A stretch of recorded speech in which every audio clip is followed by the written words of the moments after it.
Bismillahirrahmanirrahim. Assalamualaikum warahmatullahi wabarakatuh. Alhamdulillahi rabbil alamin. Nahmaduhu wa nasta'inuhu wa nastaghfiruh. Wa na'udzu billahi min shururi anfusina wa min sayyiati a'malina.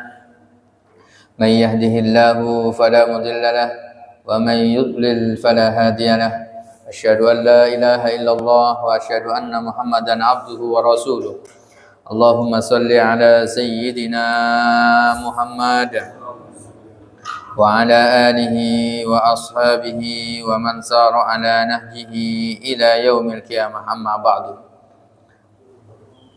Hadirin hadirat yang dimuliakan Allah Subhanahu wa taala, alhamdulillah wa syukurillah, pada kesempatan yang berbahagia ini Allah Subhanahu wa taala memberikan kita berbagai macam nikmat.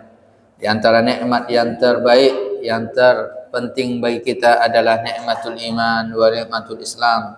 Nikmat yang Allah Subhanahu wa taala berikan hidayah kepada kita. Semoga Allah Subhanahu wa taala senantiasa memberikan keistiqomahan pada kita semuanya. Bapak Ibu yang dimuliakan Allah Subhanahu wa taala, mari kita mulai kajian kita bersama membaca Ummul Kitab Al-Fatihah. A'udzubillahi minasyaitonir rajim. Bismillahirrahmanirrahim. Alhamdulillahirabbil alamin.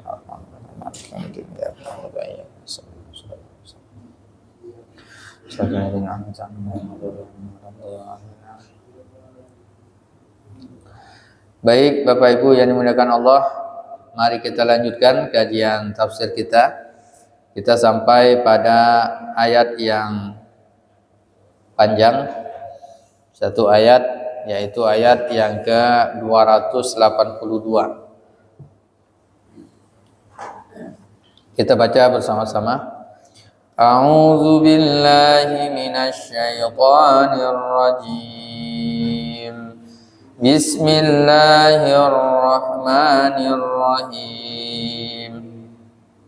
يا أيها الذين آمنوا إذا تداينتم بدين إلى أجل مسمى فاكتبوه وليكتب بينكم كاتب بالعدل ولا يأب كاتب أن يكتب كما علمه الله فليكتب وليملل الذي عليه الحق وليتق الله ربه ولا يبخس منه شيئا فإن كان الذي عليه الحق سفيها أو ضعيفا أو لا يستطيع أن يمل هو فليملل وليه بالعدل واستشهدوا شهيدين من رجالكم فإن لم يكونا رجلين فرجل وامرأتان ممن ترضون من الشهداء أن تضل إحداهما فتذكر إحداهما الأخرى ولا يأبى الشهداء إذا ما دعوا ولا تسأموا أن تكتبوه صغيرا أو كبيرا إلى أجله ذلكم أقسط عند الله وأقوم للشهادة وأدنى ألا ترتابوا إلا أن تكون تجارة حاضرة تديرونها بينكم فليس عليكم جناح ألا تكتبوها وأشهدوا إذا تبايعتم ولا يضار كاتب ولا شهيد وإن تفعلوا فإنه فسوق بكم واتقوا الله ويعلمكم الله والله بكل شيء عليم صدق الله العظيم. Alhamdulillah wa syukurillah. Pada ayat yang sebelumnya Surah Al-Baqarah ayat 280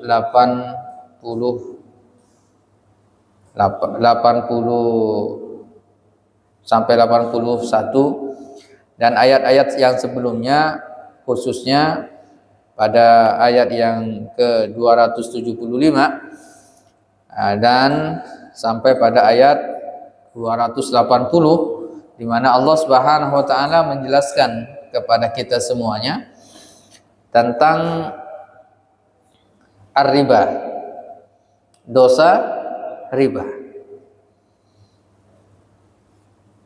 Orang ingin mendapatkan keuntungan, maka di antara transaksi atau usaha yang dilakukannya, ada yang usaha yang dibenarkan oleh syariat, ada yang usaha yang tidak dibenarkan oleh syariat. Nah, yang tidak dibenarkan oleh syariat adalah transaksi ribawi, sebagaimana yang kita telah jelaskan pada pertemuan yang lalu. Nah, sedangkan pada ayat yang ke-282 ini ada solusi ketika orang ingin bertransaksi, ya, ingin mendapatkan modal, gitu, ingin mendapatkan keuntungan. Nah, maka salah satu caranya adalah dengan berhutang. Nah, berhutang ini bisa dalam rangka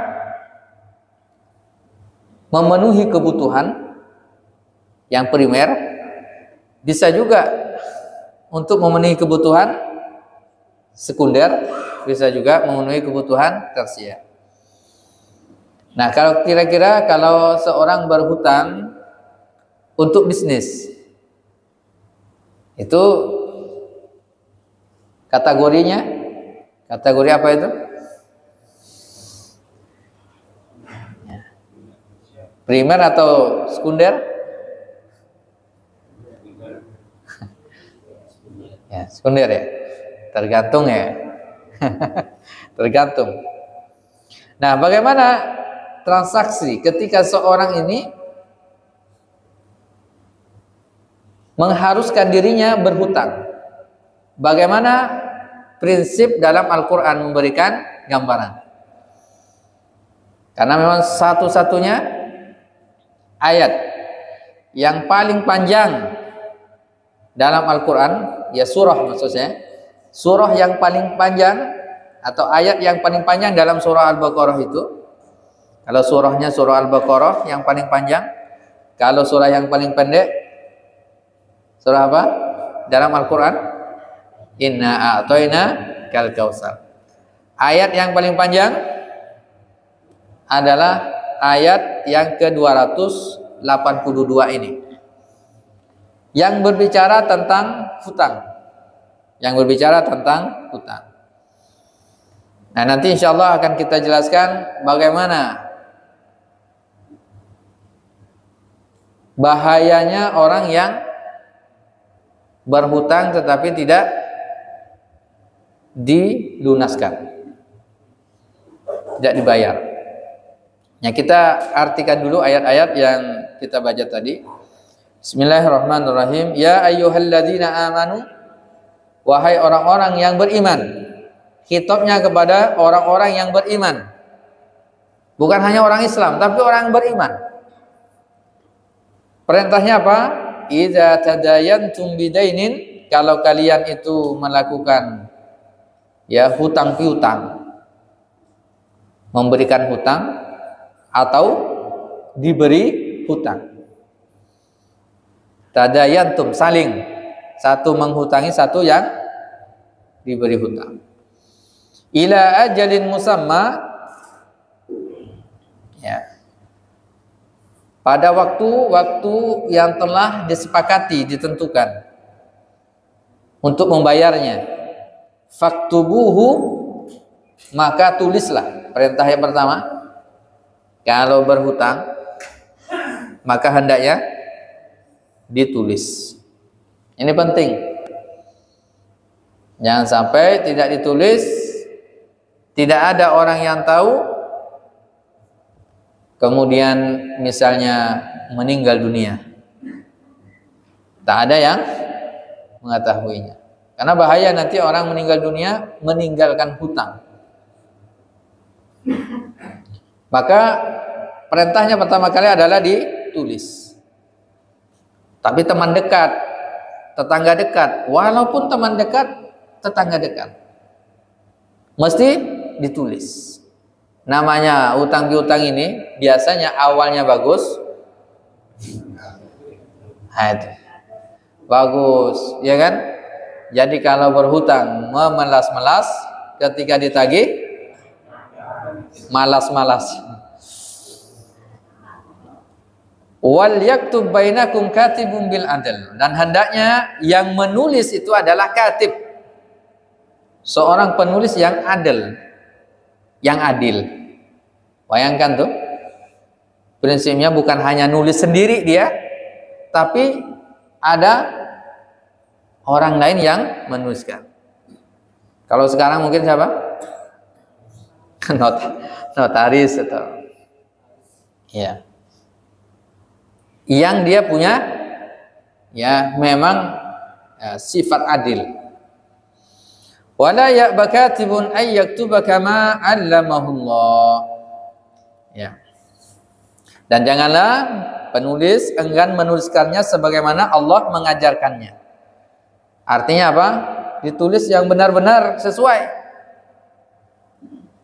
Tidak boleh juga ya penulis pencatat hutang ini kemudian bermain sebagaimana yang diajarkan oleh Allah Subhanahu wa taala. Falyaktub, maka hendaknya dia tulis, wal yumli lillazi 'alal haqq wal yattaqillaha rabbahu wa la yabkhal minhu syai'a. Maka hendaklah ia menulis dan hendaklah orang yang berhutang itu mendikte, ya, mengimlakkan, mendiktekan apa yang akan ditulis itu, dan hendaklah dia bertakwa kepada Allah Subhanahu wa taala. Dan janganlah ia mengurangi sedikit pun daripada hutangnya. Ini yang penting ketika ditulis, yang berhutang, yang dihutangi, orang yang berhutang tadi, pertama diktekan kepada orang, tuliskan. Ini kenapa didiktekan? Ya, bisa jadi orang yang punya hutang, ya, orang yang berhutang itu tidak bisa menulis, bisa jadi, ya kan? Ya, maka cari orang yang adil yang bisa menulis. Karena orang tak bisa baca, tak bisa nulis, ya kan? Ditulisnya berapa? Nah itu kan tak tahu. Ini bahaya. Ya kan? Saya mau berhutang ya, hutangnya 1 juta misalnya. Ayo kita tulis ya, ditambahkan 0. Kalau orang tak tahu nih angka nih, bahaya nih. Nah, ini udah ada tanda tangan dan seterusnya.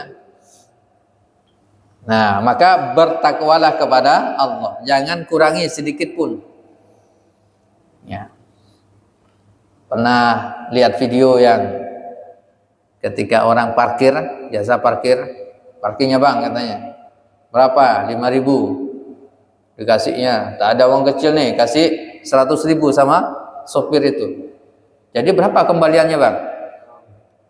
Ya, kasih 50.000 2 kata dia.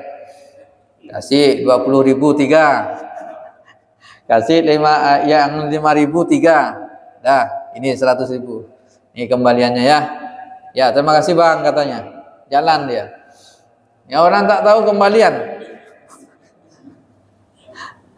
Nah, ini tidak tahu duit dia berapa ini.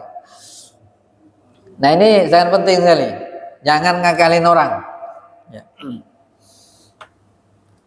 Fa in kana alladhi 'alaihi al-haqqu safihan aw dha'ifan aw la yastati wa yumilla huwa falyumlil waliyuhu bil 'adl. Nah, ini. Jika yang berhutang itu orang yang lemah akalnya. Nah, ini orang yang lemah akalnya yang berhutang itu tadi tidak tidak bisa baca nulis, lemah akal. Ya. Atau lemah keadaannya, atau dia sendiri tidak mampu mendiktekan, maka hendaklah walinya mendiktekan dengan jujur. Nah, ini bayangkan, sangat luar biasa. Orang tak bisa baca, tak bisa nulis, maka harus ada walinya yang mendiktekan. Wastashhidu syahidaini mir rijalikum. Nah, ini penting, dan hendaknya ya dipersaksikan dengan 2 orang saksi dari laki-laki di antara kalian. Jadi bukan hanya ditulis, tapi mesti ada 2 orang saksi laki-laki. Jadi saksi yang anjurkan itu adalah 2 orang saksi laki-laki. Itu sudah hampir mirip dengan pernikahan, 2 orang saksi. Kenapa? Karena ini akad luar biasa, kan gitu ya. Nah, kalau mungkin nanti saksinya siapa? Bisa jadi Pak RT, kan gitu ya. Ada Pak RT, Pak RW gitu, atau pengurus masjid, ya, atau siapa saja yang adil. Ya. Fa illam yakuna rajulaini, kalau tidak ada 2 orang laki-laki, farajulun wa mar'atan. Ini sangat ketat. Berarti bagaimana? 1 orang laki-laki, 2 orang perempuan. Nah, itu. Jadi bukan 1 orang, kalau tak ada laki-laki 2, ya berarti 1 orang laki-laki tambah lagi 2 orang perempuan. Kenapa perempuan 2? Kenapa tidak 1 juga? Itu. Ya karena biasanya ya masalah kekokohan dalam menjaga ya, rahasia, menjaga komitmen. Nah, ini biasanya lebih kuat laki-laki ya daripada perempuan. Ya, khawatirnya ada rayuan-rayuan. Nah, sehingga bisa berubah. Kemudian ya, tujuannya apa? Mimman tardawna minasyuhada an tadilla ihdahuma fatudzakkira ihdahumal ukhra. Karena bisa jadi nanti satunya lupa, bisa diingatkan oleh yang lain. Wa la ya'ba syuhada'u idza mad'u. Dan para saksi ini tidak boleh menolak ketika dia dipanggil ya untuk bersaksi. Ketika ada misalnya yang berhutang ini meninggal dunia, kemudian nanti dipanggil, ada yang mengklaim punya hutang. Pada saat itu maka dipanggillah saksi. Nah, maka dia hendaknya hadir. Jangan sampai dia menolak, maka dia berdosa juga. Wala tas'amu an taktubuhu saghiran aw kabiran ila ajalih. Ini penting juga. Wala tas'amu an taktubuhu saghiran aw kabiran ila ajalih. Janganlah ya engkau merasa malas untuk menulis hutang itu, baik kecil maupun besar, sampai batas waktu yang ditentukan. Jadi utangnya kecil atau besar tetap ditulis. Oh, ini kecil, tidak ditulis. Khawatir kita lupa. Khawatirnya kita lupa. Nah, kemudian dzalikum aqsatu indallahi wa aqwam lisyahadati wa adna alla tartabu. Itu lebih adil di sisi Allah Subhanahu wa taala. Dan lebih kokoh dia dalam proses asy-syahadah, persaksian. Nah, illa wa adna alla tartabu illa an takuna tijaratan hadiratan tudirunaha bainakum falaisa 'alaikum junahun alla taktubuha. Nah, maka ini sangat penting ya untuk kita pahami. Yang demikian itu lebih adil di sisi Allah dan lebih menguatkan persaksian dan lebih dekat kepada yang tidak menimbulkan keraguan. Nah, kecuali jika muamalah itu perdagangan tunai yang kamu jalankan di antara kamu. Kalau perjalanan bisnis jual beli tunai, maka tidak perlu ditulis. Boleh tidak ditulis. Ya, karena akadnya sudah selesai. Dan tidak dosa bagi kamu jika kamu tidak menulisnya. Ente ya. Ya, wala yudhar katibun wala syahid. Ya. Dan persaksian apabila ya fa innahu wa in taf'alu fa innahu fusukum bikum wattaqullah wa yu'allimukumullah. Nah, maka tidak berdosa bagi kamu jika kamu tidak manusia. Dan persaksikanlah apabila kamu berjual beli. Kalau jual beli juga penting untuk ada saksi juga. Kan tadi utang piutang, kalau jual beli mesti juga misalnya jual beli tanah, jual beli apa kan gitu ya.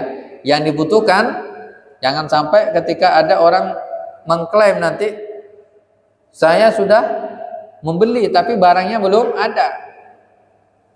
Kata penjualnya sudah, barangnya sudah saya berikan. Kan gitu ya.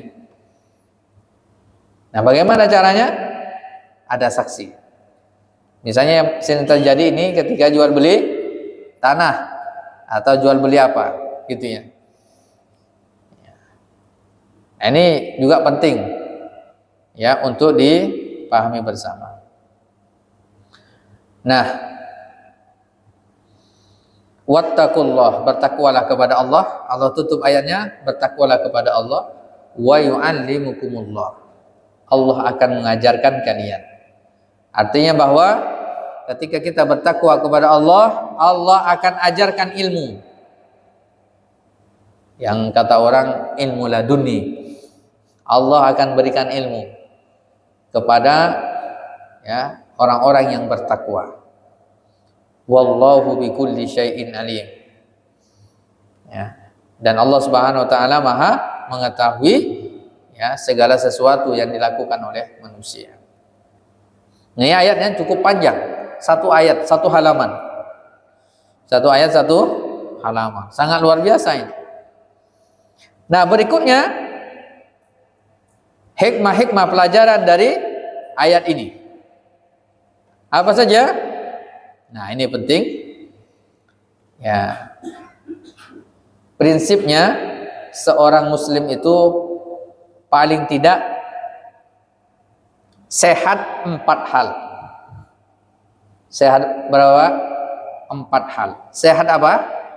Sehat ruhiyah. Ruhnya sehat. Yang kedua, sehat fikriyahnya. Sehat apa? Pikirannya. Wawasannya, ilmunya. Yang ketiga, sehat jasadiahnya. Jasadnya. Dan yang keempat, sehat rupiahnya. Sehat rupiah. Ada 4 nih. Sehat ruhiyah, sehat fikriyah, sehat jasadiah, dan sehat rupiah. Rupiah. Sehat duitnya. Kenapa? Karena sehat ruhiyah ini juga duit sulit, susah juga. Ruhiyah, ruh, fikriyah, jasadiah, jasad, rupiah. Ini penting juga ini. Makanya banyak muamalah, transaksi, ada jasa, ya, ada orang berbisnis jasa supaya sehat rupiah nih, ya, bisnis jasa, ada barang, ya kan, ada produk-produk dan seterusnya dalam rangka menyehatkan.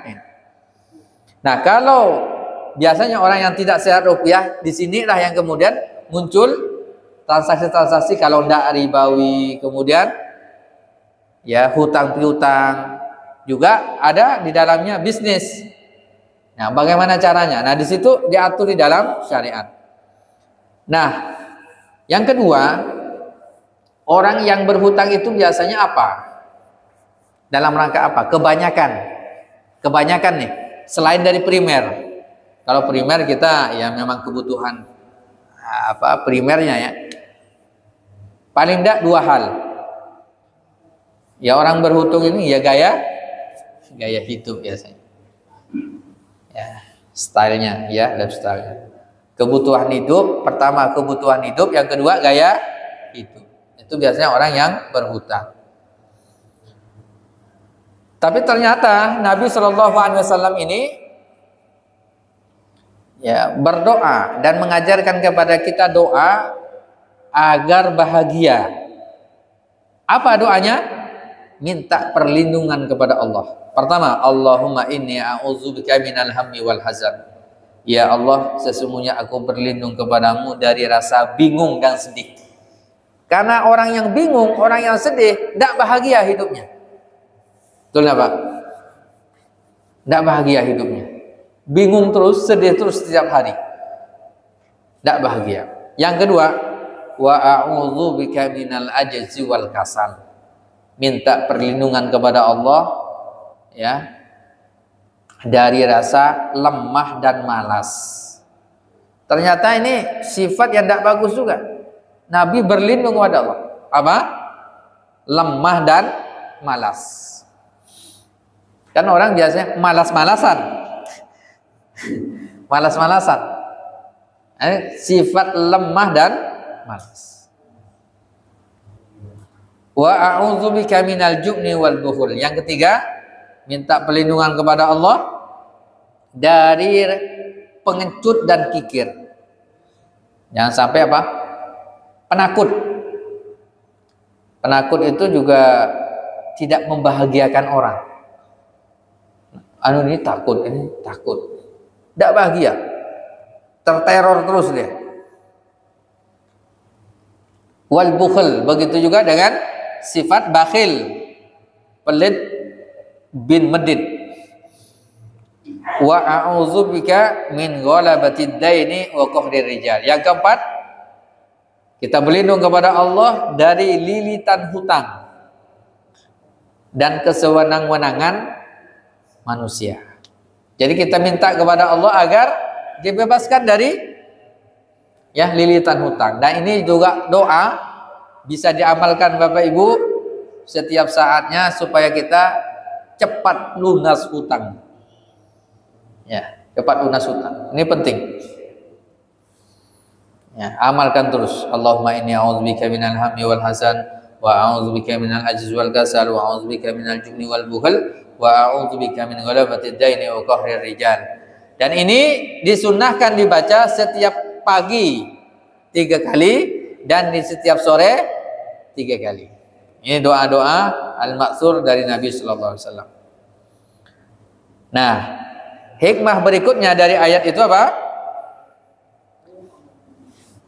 Kalau ada orang yang berhutang lalu diberikan hutangan, maka dia adalah orang yang akan dibantu, diringankan oleh Allah Subhanahu wa taala. Man nafasa an muslimin kurbatan min kurabid dunya nafasallahu anhu kurbatan min kurabil akhirah yaumal qiyamah. Barang siapa yang meringankan sebuah kesusahan, kesedihan dari seorang mukmin di dunia, ya maka Allah akan meringankan kesulitannya pada hari kiamat. Ini sangat luar biasa. Orang yang meringankan ya beban orang, memang dia berhutang, ya itu akan diringankan di akhirat kelak. Wa man satara musliman, siapa saja yang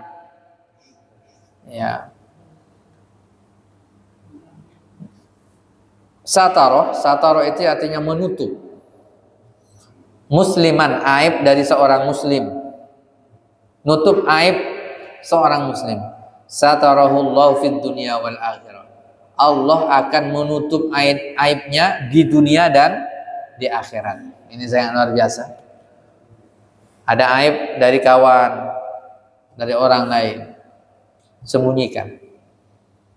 Tapi kita kalau ada aib ya dakwahi, sampaikan secara sembunyi-sembunyi. Nah, itu aib. Kalau bisa jangan lakukan lagi, tinggalkan dan seterusnya. Diberikan nasihat tapi tidak disebarluaskan. Suami hendaknya menjaga aib istri, istri juga menjaga aib suami, dan seterusnya.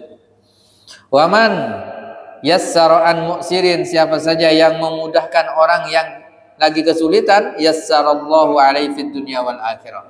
Allah akan mudahkan urusannya di dunia dan di akhirat. Wallahu fi aunil abdi, Allah Subhanahu wa taala akan menolong hambanya, maka al abdu fi auni akhihi, selama dia menolong saudaranya. Ini pasti ini, karena hadisnya sahih riwayat Muslim, Allah akan menolong seorang hamba selama hamba tersebut menolong saudaranya. Ringan tangan terhadap saudara-saudaranya. Ini aun ini pertolongan, bukan hanya uang, bukan hanya duit, nolong dia duit, bukan hanya itu, tapi ringan tangan, menolong apa saja. Dia punya pikiran, punya ide, punya gagasan, itu kemudian bisa membantu orang lain. Punya ilmu, ilmunya bisa bermanfaat bagi orang lain. Punya tenaga yang diperbantukan kepada orang lain.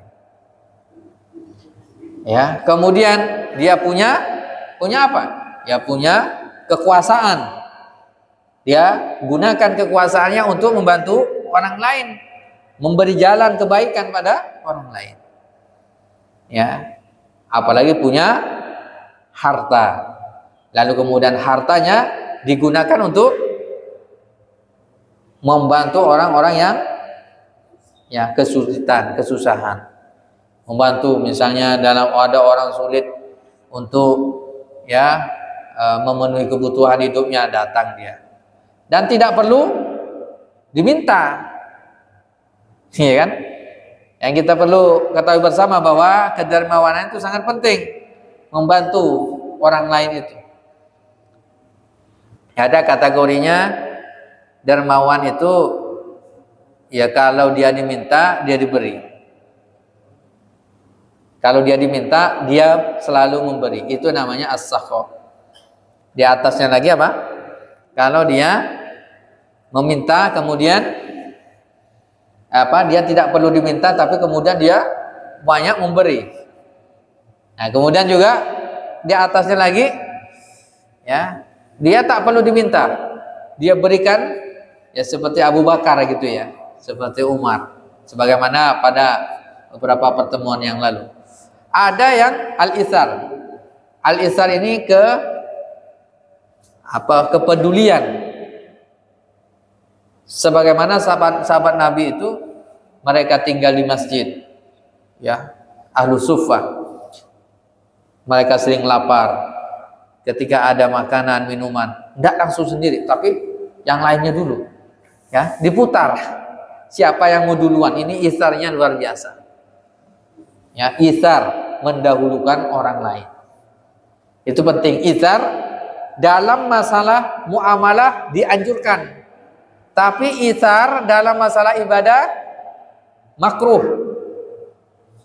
Ya, al-isar fil muamalah ya mahbub, ya, disukai, dianjurkan. Wa fi ghairiha makruh. Tapi dalam masalah ibadah, misalnya sholat berjamaah nih, ada shaf kosong di depan. Nah, silakan Pak. Tidak boleh isar sebenarnya. Sepertama, karena itu dalam masalah ibadah. Dia yang hendaknya apa? Yang maju. Nah, hendaknya apa? Prinsipnya ada membantu orang lain. Pahalanya bagaimana? 18 kali lipat. Ini luar biasa. Orang yang membantu orang lain ini dilipat gandakan. As-shadaqatu bi'asyri amsalihah. Nabi mengatakan sedekah itu dilipat gandakan 10 kali. Wal qardu bisamaniyata asyar. Sedangkan memberi satu hutang dilipat gandakan 18 kali. Masya Allah, ini sangat luar biasa. Ya. Gimana? Kalau tidak bayar, nanti di sini ada hadisnya juga. Flash. Nah, ini bagi orang yang menghutangi dulu. Orang yang menghutangi, man anzara mu'siran au wada'a lahu azallahu fi dhilli arsy. Orang yang memberikan hutang, kemudian yang mau membayar ini belum mampu, maka diberikan tangguhan. Maka pahalanya apa? Ya. Dia akan mendapatkan naungan di arasy-Nya Allah Subhanahu wa taala. Ini sangat luar biasa. Saya mau bayar hutang nih, tapi belum sesuai dengan janji karena belum bisa gitu. Ya udah, tunda aja dulu, mampunya seberapa saja. Itu sudah jaminannya dapatkan syafaat di padang mahsyar kelak. Ya, luar biasa. Bukan malah dimarahi kemudian. Itu kan? Nah, ini bahaya. Nah, ketika ini sekarang kepada orang yang berhutang nih, yang niat melunasi hutangnya, maka akan diberikan kemudahan oleh Allah. Innallaha ma'ad-da'in hatta yaqdiya dainahu ma lam yakun fi ma yakrah. Allah akan menolong orang yang berhutang, yang ingin melunasi hutangnya, sampai dia melunasi hutang tersebut selama hutang tersebut bukan sesuatu yang dilarang. Yang sampai berhutang ya pinjam 2 botol khamar, itu tidak bisa diinikan, atau hutang riba. Tapi ketika hutangnya itu adalah hutang yang mubah, Allah akan membantunya kalau ada niat di dalam dirinya untuk melunasi. Allah akan mudahkan. Nah, kemudian berikutnya, orang yang berniat tidak melunasi hutang. Nah, ini bagaimana? Tadi niat melunasi hutang, sekarang niat tidak melunasi hutang. Ya. Man akhadha yuridu itlafa Allah. Ya. Man akhadha amwalan nas yuridu adaaha. Barang siapa yang mengambil harta orang lain sedangkan dia bermaksud menunaikannya, maka Allah akan membantunya untuk membayarnya. Dan barang siapa mengambilnya berhutang, ingin melenyapkan harta orang lain itu, tidak mau bayar, maka Allah akan melenyapkan harta dan dirinya. Ini luar biasa. Kan ada orang berhutang, biar jalan, tak usah dibayar, biarnya bahaya nih. Itu dalam rangka Allah sendiri akan menghancurkannya. Nah, apa lagi bahayanya orang yang tidak melunasi hutang? Ayyuma rajulin dayyana dainan wa huwa mujmi'an la yuwaffiyahu iyyahu laqiyallaha sariqan.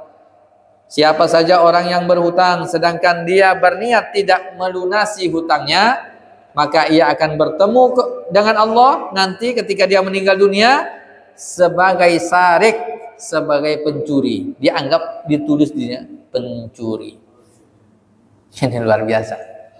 Karena memang di dunia ini enggak terasa, enggak ketahuan. Tapi nanti ada tulisannya ketika dibangkitkan di hari kiamat. Ya. Bahkan man mata wa alaihi dinarun aw dirham udiya min hasanati laisa sama dinarun wala dirham.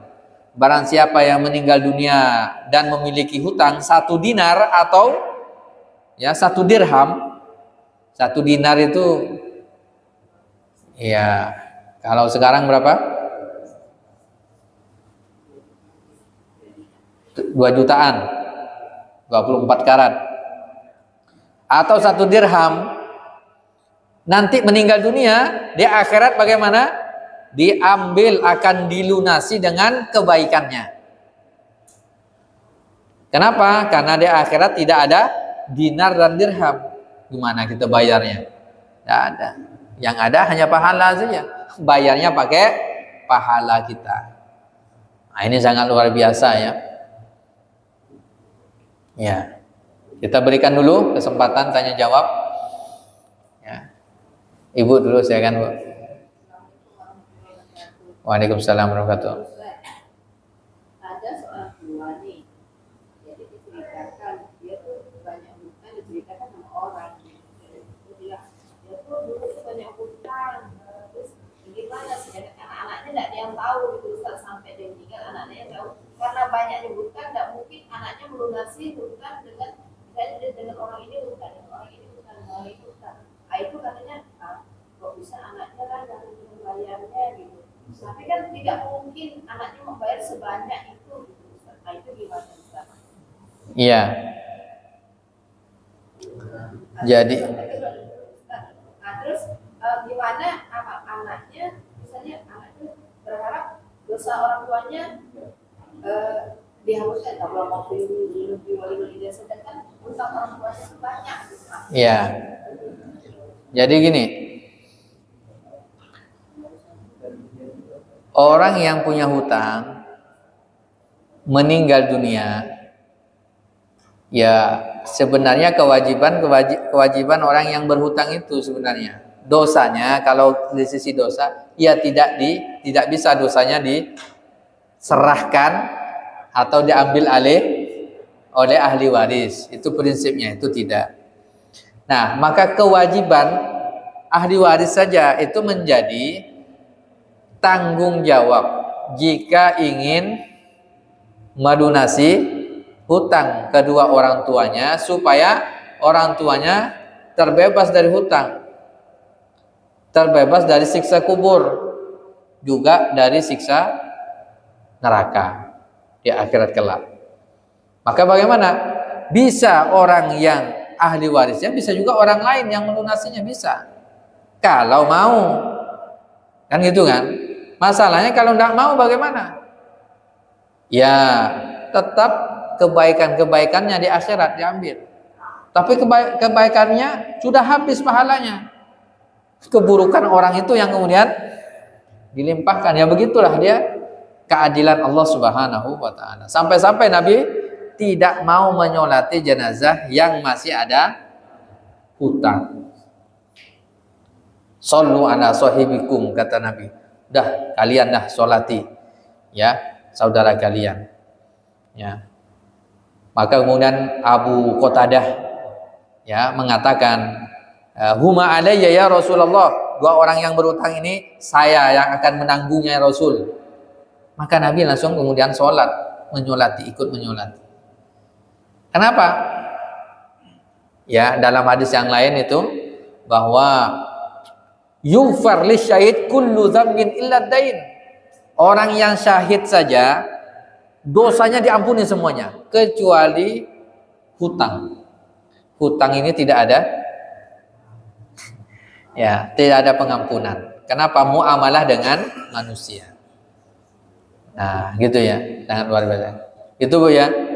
Ya. Silakan Bu.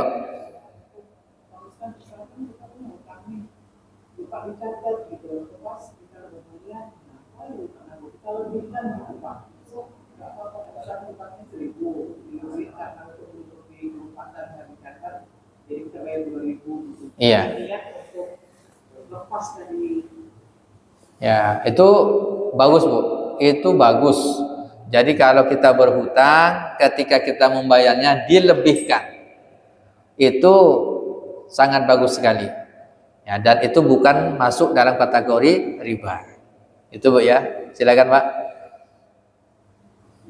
Oh, enggak. Silakan. Ya. Waalaikumsalam. Ya.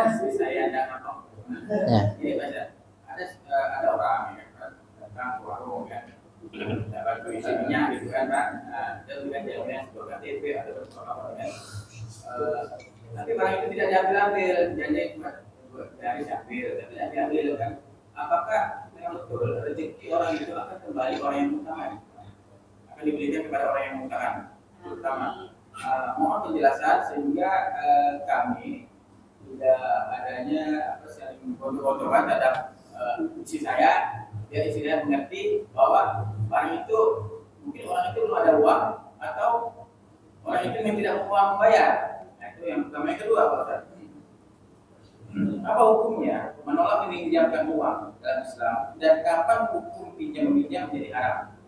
Itu yang kedua. Yang ketiga, dengan membaca, saya sering membaca salawat nariyah. Apakah salawat itu dapat melakukan atau menggunakan orang terhadap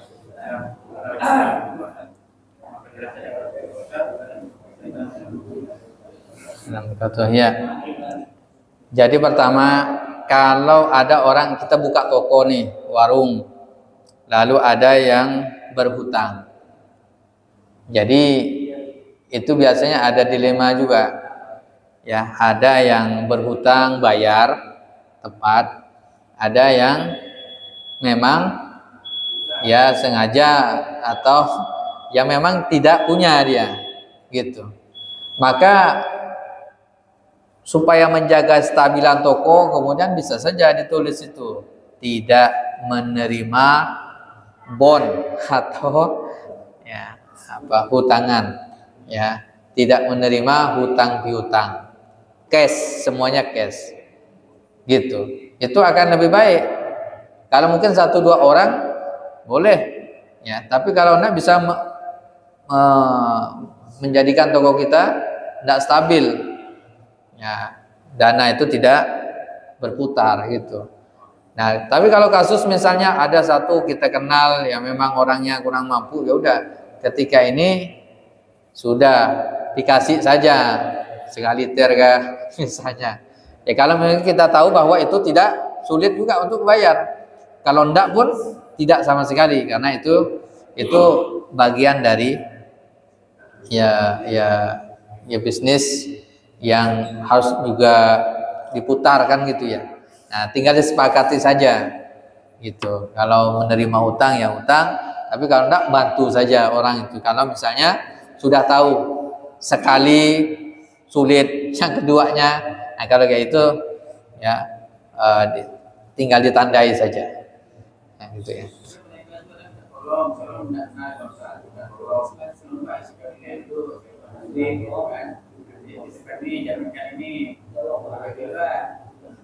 Iya, ya itu tadi. Kalau ini apa namanya, yang kayak gitu sulit itu, apalagi tidak kenal. Pertama bisa sampaikan kami tidak menerima ini jaminan KTP pun, khawatirnya KTP siapa, kita tidak tahu juga kan. Yang kedua bisa saja udah karena dia memang habis betul, ya kasihlah supaya dia bisa jalan motor tuh 0,5 liter, ya udah dibantu saja, sedekah. Nah insya Allah lebih ini kan gitu, dibandingkan jaminan ini Pak berapa 5 liter kata dia, nah gitu. Nah, enak balik dia orang kan. Nah jadi itu. Nah, tinggal kasih itu saja kalau misalnya memungkinkan. Ya. Yang keduanya, bisa jadi orang yang berhutang itu berdosa Kalau transaksinya ribawi. Nah, yang bisa berdosa tuh Pak, berhutang 1 juta dikembalikan 1.200.000 dengan dipersyaratkan sebelumnya. Nah, itu termasuk riba. Nah, gitu Pak ya. Itu terkait dengan. Oh, sholawat ya, baca sholawat. Ya, baca sholawat ya secara umum hukumnya ya bagus-bagus saja. Untuk meluluhkan hati orang, ya bisa dengan sholawat diniatkan. Baca Al-Quran juga. Duluhkan hati orang dengan baca Yasin Pak. Bacakan khusus ya, khususon ila, bukan almarhum tapi masih hidup kan, khususon ila siapa ya, niatkan baca Yasin itu. Nah, sebut namanya gitu Pak ya. Silakan Pak. Waalaikumsalam warahmatullahi wabarakatuh.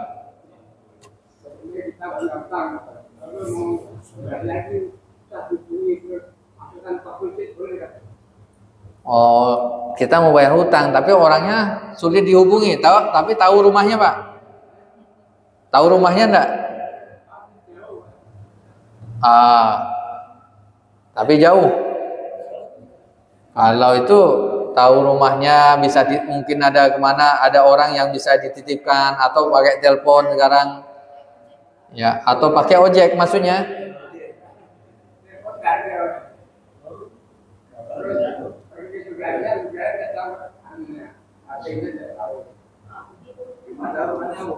Tahu rumahnya? Tahu.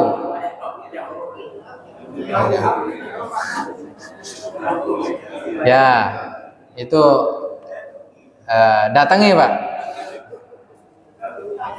Tapi bagaimana ininya? Jauhnya pun ya nanti kalau sekarang kan ada media Pak. Ada telepon, ada ini, bisa teleponnya enggak ada juga. Tapi rumahnya tahu kan? Nah, disitulah dia. Nanti minta orang yang sehat, keluarga yang sehat, nah bisa mah. Nah ini kan itu bisa insyaallah Pak. Hah? Oh, sudah dimasukkan ke masjid. Iya masih Pak, masih berarti hutangnya, kecuali dia meridokan gitu. Ya silakan Pak. Bu. Assalamualaikum.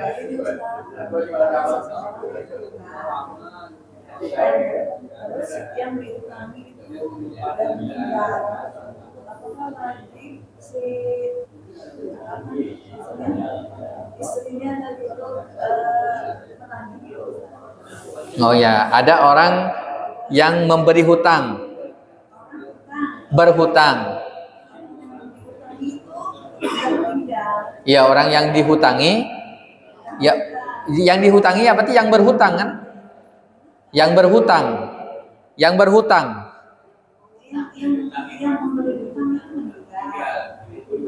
Yang berhutang meninggal.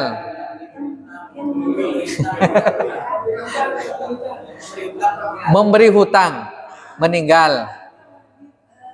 Oh, istrinya apakah wajib menagih? Iya. Jadi kalau yang itu bisa saja itu tadi, kalau ada catatan ini suami saya udah meninggal nih misalnya, hutang bapak ke suami saya almarhum sekian, ditagih. Ya, itu boleh ditagih, boleh juga dilunaskan untuk almarhum. Wah, itu pahalanya besar juga. Kalau sedikit. Kalau MM-an ya tagih ya. Ya. Gitu Pak ya. Masih ada? Nah, terakhir Pak.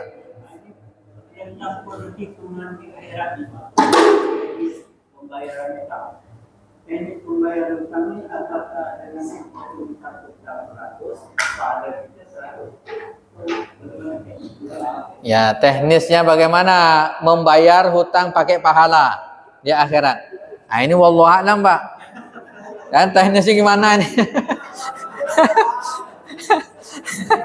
Bentuk pahalanya pun kita tidak tahu juga. Sholat misalnya 27 derajat itu seperti apa gitu, kita kan tidak tahu juga. Ya, dikurangi yang mananya gitu. Wallahu a'lam. Nah, nantilah di akhirat kita baru tahu itu. Wallahu a'lam bishawab. Baik, kita akhiri perjumpaan kita pada pagi hari ini. Mudah-mudahan bermanfaat. Kita akhiri dengan baca hamdalah dan doa kafaratul majlis.